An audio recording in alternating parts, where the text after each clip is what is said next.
Hello, my name is Troy Epperson, and this is my website, oneononetrading.com. I've been doing trading and educating for many, many years, and if you're that guy that are almost break even, you're break even, you can't quite get over the line into profitability, maybe you could use a couple of hours of coaching that will really help maybe focus you and get you on your path to success. If so, please check out my website, oneononetrading.com, and I hope you enjoy the morning brief. Hey, good morning, everyone. Welcome to the morning briefing. Today is Wednesday, January 11th. All trading involves risk. Make sure you can only risk what you can afford to lose. It's a hard game. The only real item is if you're a crude oil trader, and that would be crude oil inventories at 10:30 a.m. Otherwise, not really much if you're a bond trader. The 10-year bond auctions at 101. But that's it. It's also an orange item, so we don't have any red items for today. So very little news for today.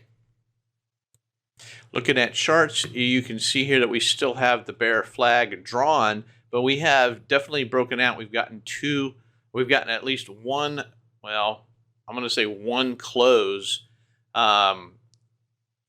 outside or above the band here, and we are gapping up as we speak. Where could we go? We've got a low volume node at 40.5125. That's my best guess.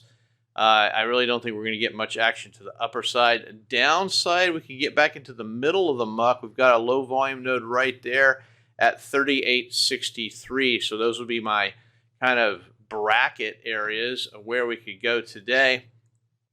Taking a look at inventory.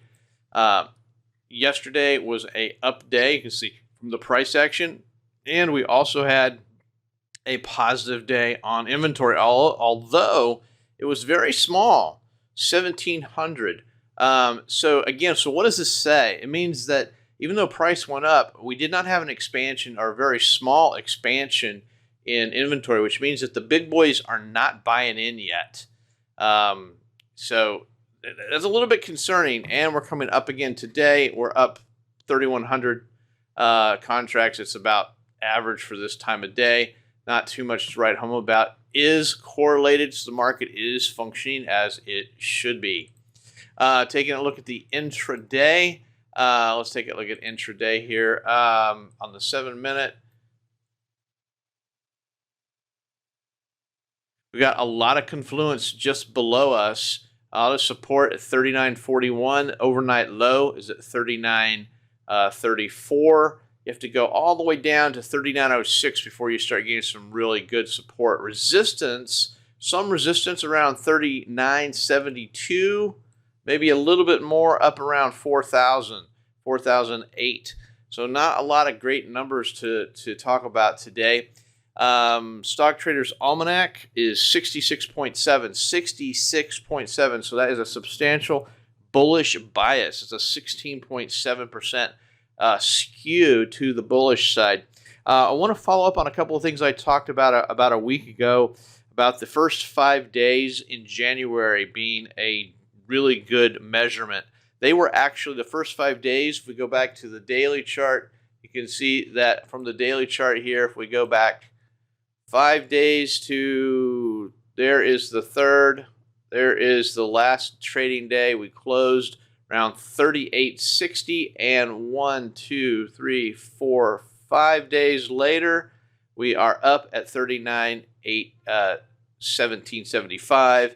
And so the first 5 days were up. That means for the outlook for the rest of the year is that the market will close up, and there is an 83% probability that that will be the case. Now, we also talked about the January barometer, which is using the entire month of January as a barometer as to the way the rest of the year will be. If that is up, this January barometer is correct 72.2% of the time. So we'll be watching that. The first 5 days is positive. So based on that indicator, there's an 83% chance that the market will be up higher than this level at the end of 2023. Anyway, just a follow-up to that.